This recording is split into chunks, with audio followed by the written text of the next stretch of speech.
Assalamualaikum warahmatullahi wabarakatuh. Kembali lagi bersama saya. Pada pertemuan kali ini kita akan membahas mengenai Caryophyllidea dan Eurosid 1. Materi yang pertama yang akan kita bahas yaitu ciri-ciri umum Caryophyllidea.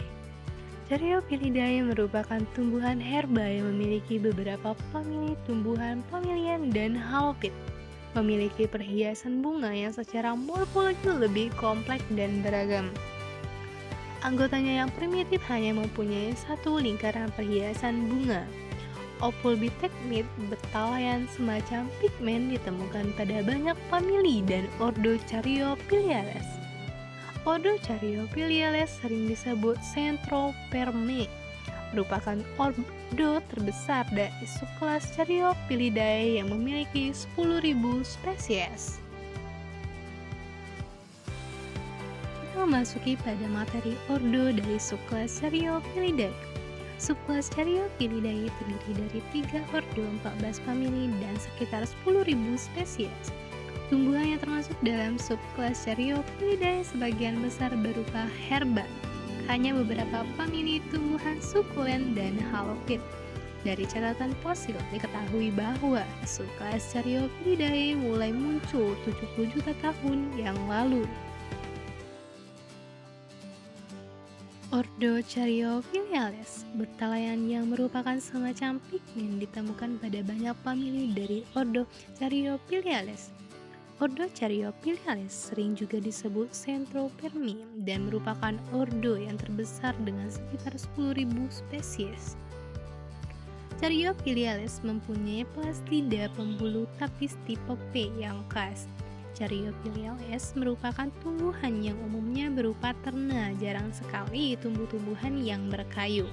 Selanjutnya kita akan membahas mengenai beberapa famili di antaranya yaitu Chenopodiaceae, Amarantaceae, Phytolaccaceae, Yttaginaceae, Azysociaceae, Sastaceae, Portulaceae, dan Bacilliaceae. Kita masuk pada famili yang pertama yaitu famili Chenopodiaceae. Termasuk habitus terna atau kadang-kadang tumbuhan berbatang berkayu yang sering memperlihatkan cara penebalan yang abnormal. Dengan daun-daun tunggal yang duduknya tersebar, jarang sekali berhadapan.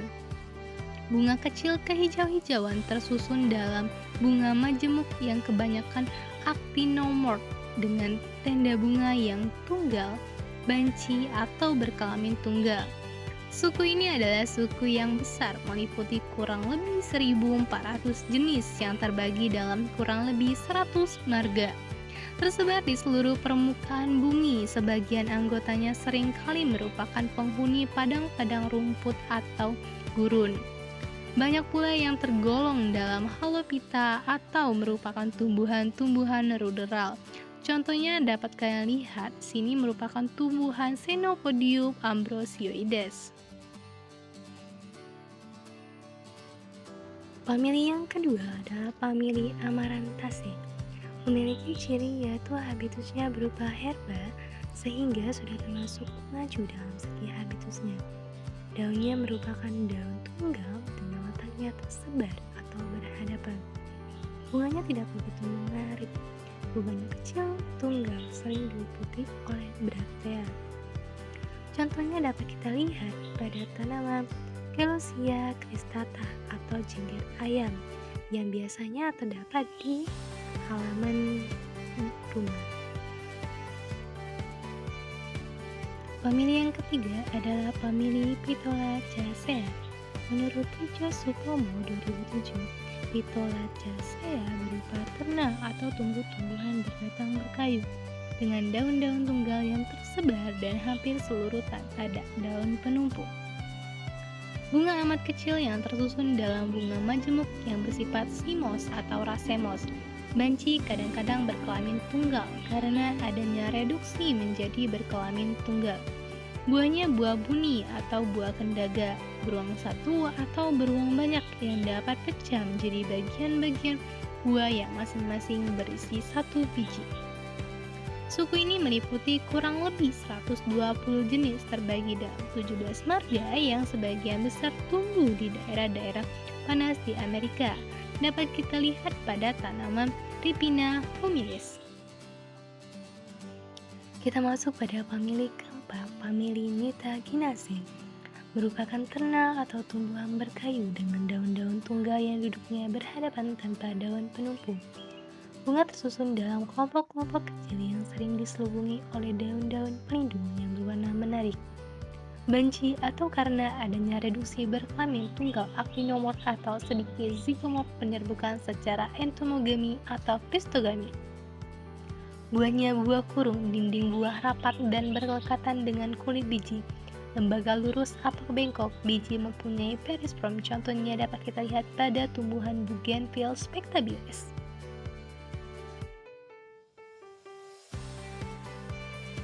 Kita masuk pada famili kelima, yaitu famili Aizoaceae.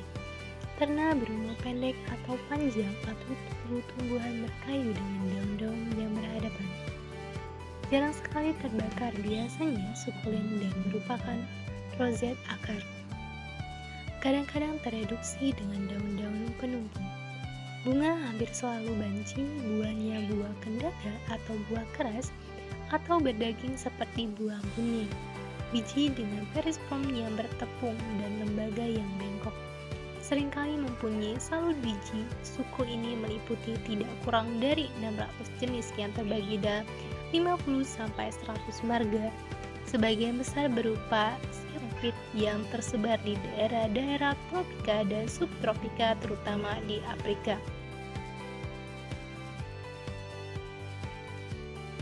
Yang keenam, famili Cactaceae.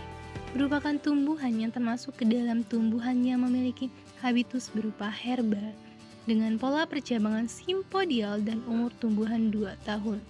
Daunnya merupakan daun tunggal dengan pola duduk daun berkarang, namun belum memiliki pola pertulangan daun.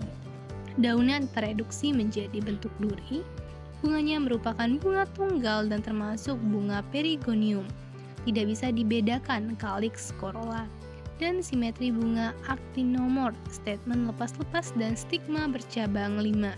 Tumbuhan dalam famili ini biasanya dimanfaatkan sebagai tanaman hias, contohnya Cereus giganteus.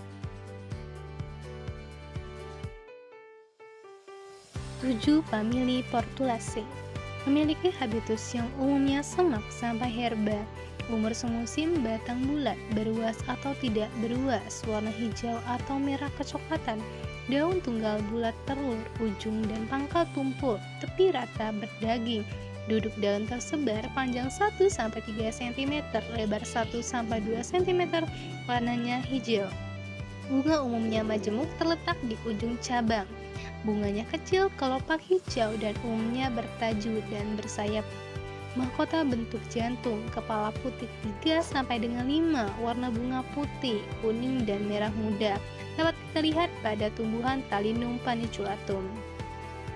8. Famili Basilaceae. Suku Basilaceae merupakan tumbuhan menahun. Umumnya membelit ke kiri, daun tersebar, tunggal tanpa daun penumpu.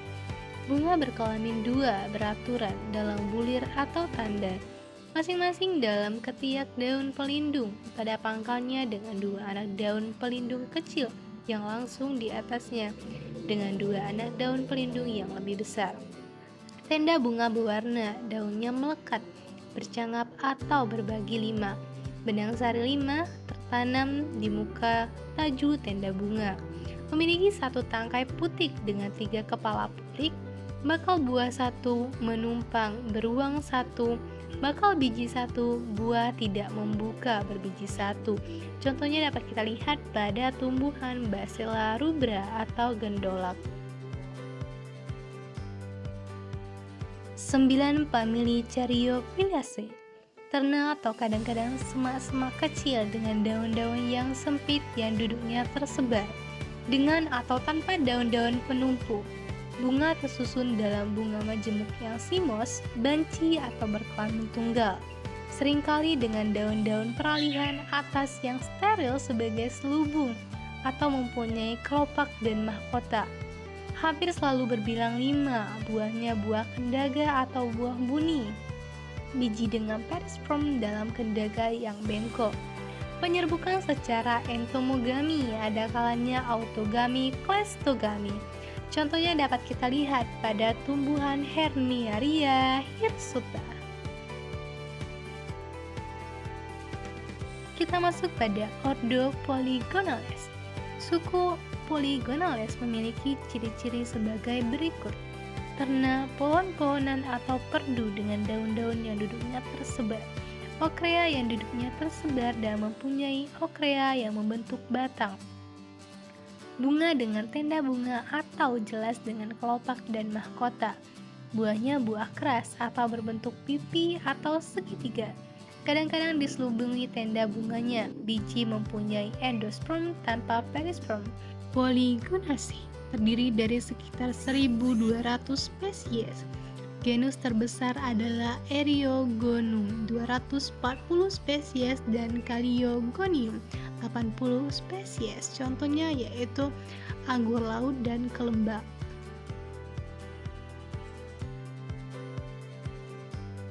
Ordo Plumbaginales. Suku Plumbaginaceae berupa semak-semak atau ternak. Kadang-kadang merupakan tumbuhan memanjang. Daun-daun tunggal, bunga majemuk, kelopak seperti selaput bergerigi, berbagai lima. Mahkota terdiri atas 5 daun mahkota yang berlekatan. Kadang-kadang bebas, benang sari 5 dan tangkai putih 5. Bakal buah menumpang, beruang 1, tiap ruang dengan 1 bakal biji. Buahnya buah kendaga atau buah keras. Biji dengan endosperm atau tidak, lembaga agak besar.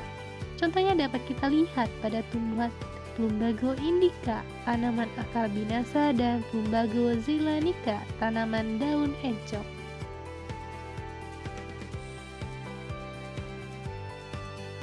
Kita masuk pada tumbuhan Eurosit 1, Cucurbitaceae. Cucurbitaceae terdiri dari tanaman merambat, biasanya dengan 1 sulur per simpul. Perbungaannya aksiler, memiliki kelopak sangat tipis berjumlah 5 dengan formasi imbricata. Corolla termasuk Apopetalus atau Sympetals dengan 5 kelopak palpata. Benang sari mempunyai formasi 3-5 bergantian, berbeda atau berkonat. Oparium inferior 3 karpel dan 1 lokus. Loculus jarang sebanyak karpel. Nektar ekstra floral sering hadir. Buahnya beri, pepo, kapsul atau samara. Bijinya eksabumi. Cucurbitaceae sebagian besar memiliki kepentingan ekonomi, mencakup tanaman pangan penting seperti Citrus lanatus, semangka, Cucumis melon, dan Cucumis sativa atau mentimun. Sejumlah taksa lainnya, buah-buahan kering dari beberapa spesies digunakan sebagai labu. Buah-buahan lupa digunakan sebagai spons. Beberapa taksa memiliki kegunaan obat atau hortikultural. Kedua, Fabaceae. Fabaceae terdiri dari tumbuh-tumbuhan semak, pohon atau tanaman merambat, dengan duri kadang-kadang hadir. Daun biasanya majemuk menyirip, perbungaannya bervariasi dalam bentuk braktat. Bunganya biasanya biseksual, terkadang uniseksual, actinomorphik atau zygomorphik, hypogyneus atau perigonius. Kelopak berupa apocephalus atau sicephalus dengan 5 sepal. Buah umumnya berupa kacang-kacangan. Anggota famili Fabaceae secara ekologis penting karena mengandung nodul rhizobial pengikat nitrogen seperti Arachis hypogea atau kacang tanah. 3. Fagaceae. Sebagian besar terdiri dari pohon monoceus atau semak. Memiliki daun sederhana, tersusun spiral, jarang berlawanan. Perbungaannya biasanya uniseksual. Bunga betina terletak di dasar perbungaan jantan atau soliter. Buahnya adalah kacang, kadang-kadang disebut glans, dengan perikarp yang biasanya keras dan disubstitusi lalu membentuk full. Contohnya dapat kita lihat pada tanaman Castanopsis japonica. 4. Euphorbiaceae terdiri dari tanaman herba, semak, tanaman merambat, atau pohon. Pada beberapa besar tanaman memiliki lateks atau Crotonoidae dan Euphorbioidae. Batangnya sukulen dan mirip kaktus di beberapa tanaman. Tanya beberapa Euphorbias. Daunnya sederhana, jarang tripoliolet dan palmate. Tersusun spiral, berlawanan atau bersirip. Kadang-kadang memiliki modifikasi kelenjar atau duri, misalnya banyak Euphorbia sukulen. Dapat kita lihat pada tanaman Manihot esculenta atau singkong. Yang terakhir adalah Oxalidaceae. Oxalidaceae terdiri dari tumbuh-tumbuhan semak atau pohon kecil. Batang adalah umbi atau umbi di beberapa taxa herba. Daunnya bersifat pinnatus, palmatus, dan sering tripoliolet, tersusun secara spiral. Selebaran sering dilipat pada malam hari. Oxalidaceae sebagian besar tersebar di seluruh dunia. Contohnya dapat kita lihat pada tanaman Aperohoa carambola atau belimbing. Itulah materi pada pertemuan kita kali ini, semoga bisa dipahami dan dimengerti. Saya akhiri, wassalamualaikum warahmatullahi wabarakatuh.